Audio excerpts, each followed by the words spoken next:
বিকেল হলে তোমাদেরও কি আমার মতো একটু টুকটাক খেতে মন চায়? তাহলে চলো, এই পুরো সপ্তাহ জুড়ে তোমাদের জন্য থাকছে নানান স্বাদের ইভিনিং স্ন্যাক্সের রেসিপি। আর আজকে আমি তোমাদের সাথে শেয়ার করছি আমার মোস্ট ফেভারিট ইভিনিং স্ন্যাক্স, ফুলকপির মিনি সিঙ্গারা, যেটা কিন্তু খুব সহজেই তোমরা বাড়িতে বানিয়ে ফেলতে পারবে। তো প্রথমেই সিঙ্গারার জন্য ময়দাটা আমি রেডি করে নেব। তো ময়দায় আমি কালো জিরে, জোয়ান, তেল, নুন দিয়ে ভালো করে ময়ান দিয়ে হালকা হালকা করে জল দিয়ে একটা না নরম না শক্ত একটা ডো তৈরি করে নিয়েছি। এবার এটাকে আমি 10 মিনিট মতো ঢেকে রেখে দেব। এবার আমি তৈরি করে নেব সিঙ্গারার পুরটা। তার জন্য প্রথমেই আমি কড়াইতে দিয়ে দিয়েছি সাদা তেল, 5 ফোড়ন, আদা কাঁচা লঙ্কা আমি থেতো করে দিয়েছি।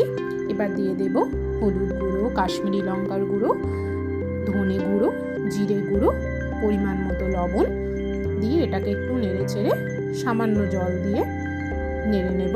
নেড়ে আমি অ্যাড করে দেব ছোট ছোট করে কেটে রাখা আলুগুলো দিয়ে এটাকে আবার একটু মশলার সাথে মিশিয়ে দিয়ে ঢাকা চাপা দিয়ে মিনিট 5 রান্না করব, যাতে আলুটা মোটামুটি সেদ্ধ হয়ে যায়।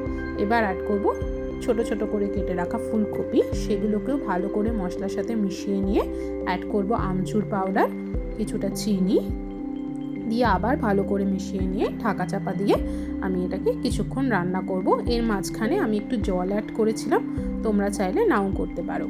তো আলুগুলো এখানে সেদ্ধ হয়ে গেছে। এবার অ্যাড করে দিচ্ছি রোস্টেড বাদাম, ধনে পাতা কুচি দিয়ে এটাকে আরও একটু নাড়াচাড়া করে একদম শুকনো শুকনো করে ফেলতে হবে।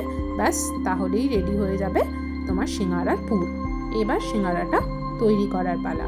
তো প্রথমেই আমি এটাকে লেচি কেটে নিয়েছি ময়দাটা দিয়ে, এটাকে আমি একটু লম্বা টাইপের করে বেলে নেব। একটু হালকা হাতে লম্বা করে বেলার চেষ্টা করবে। এবার এটাকে মাঝখান থেকে কেটে নিতে হবে। তো তার মানে একটা লেচি থেকে তুমি 2টো সিঙ্গারা বানাতে পারবে।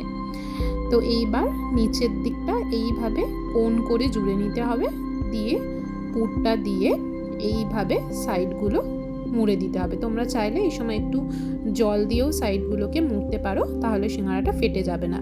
আর যেহেতু এটা মিনি সিঙ্গারা, খুব একটা অসুবিধা হয়নি। তো এইভাবে আমি সমস্ত সিঙ্গারাগুলোতে পুর ভরে নিয়েছি।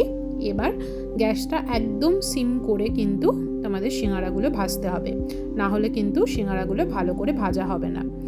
তারপরে এটাকে মাঝখানে আমি এরকম উল্টে দিয়েছিলাম। তো এইভাবে 2 পিঠ হালকা লাল লাল করে ভেজে নিতে হবে, তাহলে কিন্তু রেডি হয়ে যাবে গরম গরম মিনি সিঙ্গারা। তো আশা করছি রেসিপিটা তোমাদের ভালো লেগেছে। তো চলো, কাল দেখা হচ্ছে নতুন একটা রেসিপি নিয়ে। বাই।